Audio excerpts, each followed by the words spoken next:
thought we should probably start again talking about some of the most important people in music so that you've got a little bit of an idea when you hear them again. His name is Johann Sebastian Bach. He was a German composer and organist. A composer means that he wrote the music. Organist meant that he played the organ. And that's what he was well known for when he was alive. He was such a fantastic organist. He was well known for writing his music, but he did not become famous at all. His music didn't become important until at least 100 years after he died in 1750. So in about the middle of the 1800s was when Bach's music was discovered again, and people said, hey, this is great, this is important. So he lived in Germany, and this is back in the time where men wore wigs, fancy clothes, ties, coats. He performed and wrote in what we call the Baroque era. Just think decorations. Lots of decorations. I mean, if that wig isn't decorated, what is? Yeah. His music was very highly decorated. Lots and lots and lots of notes surrounding a melody. And sometimes you had a hard time picking out what the actual tune was. So instead of something being, 3 blind mice, 3 blind mice, he might write something that went, 3 blind mice, 3 blind mice. Lots of notes. It was very beautiful, very, very complicated, very decorative. So some funny things about Johann Sebastian Bach. First of all, he came from a very musical family. In fact, 53 of his family were named Johann. How do we keep that straight? There were over 76 musicians in his family. Moms, dads, cousins, aunts, uncles, sons, daughters. He is the most famous of them all, however. They say that he wasn't a very nice person. They say he was always arguing with people. Mr. Bach probably could have used second step to approach his problems, don't you think? Yeah. In one case, he was fired from a job by a duke. And remember, we've talked about this. Dukes, princes, kings used to hire musicians to create music just for them. Well, one time he got mad at his employer, who was a duke, and the duke had him thrown in jail. Bach just sat there for a month and said, I can still write music. And so he wrote over 46 pieces while he was in jail for a month. But he was forever kind of picking fights. As a young music teacher, I'm reading out of a book called Lives of the Musicians, Good Times, Bad Times, and What the Neighbors Thought. It says, as a young music teacher, Bach was out walking one night when 6 of his own students attacked him. They wanted an apology. Bach had called one of them a nanny goat bassoonist, someone who makes the bassoon sound like a goat. But Bach wouldn't take it back. But that's not what we remember him for. We remember him for his fantastic organ playing. We've heard his most famous organ piece every single year at Halloween. Da-da-da, da-da-da-da-da-da. Yep, that's him. He wrote and played very, very well. Sometimes they say he would put a stick in his mouth in order to catch some of the notes he needed, because remember, on the organ, both your hands and your feet are playing.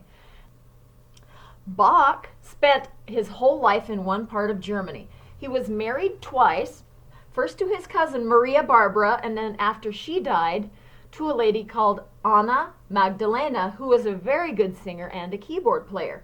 Anna Magdalena helped Bach in his work so much that her handwriting came to look just like his. And so when some of his music was found, sometimes they're not sure if it was him that wrote it down or if it was his wife, Anna Magdalena. Interesting fact. Bach produced 1,200 musical works, and he fathered 20 children. Yes, you heard that right. 20 children. Only 10 of them lived to adulthood. 4 of them grew up to be famous composers themselves. Many of his pieces for piano were written so that his children could learn how to play the piano. His well-tempered clavier, a clavier was kind of another name for a piano, were piano exercises, finger exercises to strengthen your fingers and become good pianists. He loved food and he loved coffee, so much so that he even wrote a cantata called the Coffee Cantata. He loved it so much.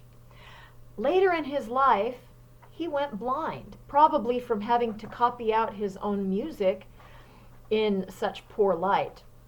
And he died of a stroke when he wasn't very old. He was only 65.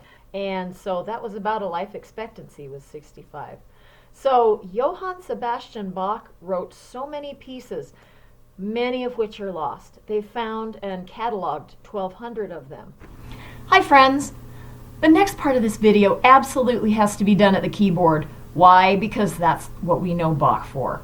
He wrote piano music for his children, the well-tempered clavier that I mentioned in the other section, as well as organ works. He was the organist at the St. Thomas Church in Leipzig, Germany for much of his career.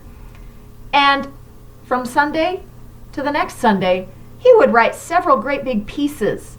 This is huge. He would just write and write and write. He needed a new prelude every week. That's the music that the organ plays as people are coming in. He would write a new postlude. That means as they're going out, they had to have music. He would write music for his choir, 2 or 3 pieces a week, or sometimes a big long cantata, which is telling a whole story with organ, piano, it's sometimes orchestra, and voices in the choir. So Bach wrote constantly. I want you to listen to hear how decorated this is. This is from a cantata called number 68. Yeah, that's the name of it, cantata number 68. He didn't even get around to naming some of his pieces. The song is called My Heart Ever Faithful. Listen to how decorated it is.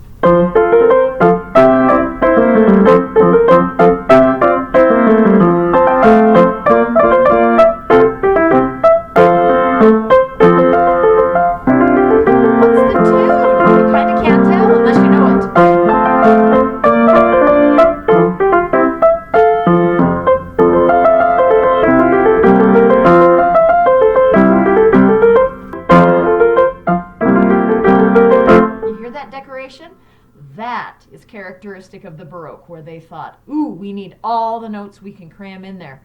Bach wrote all of this in weeks.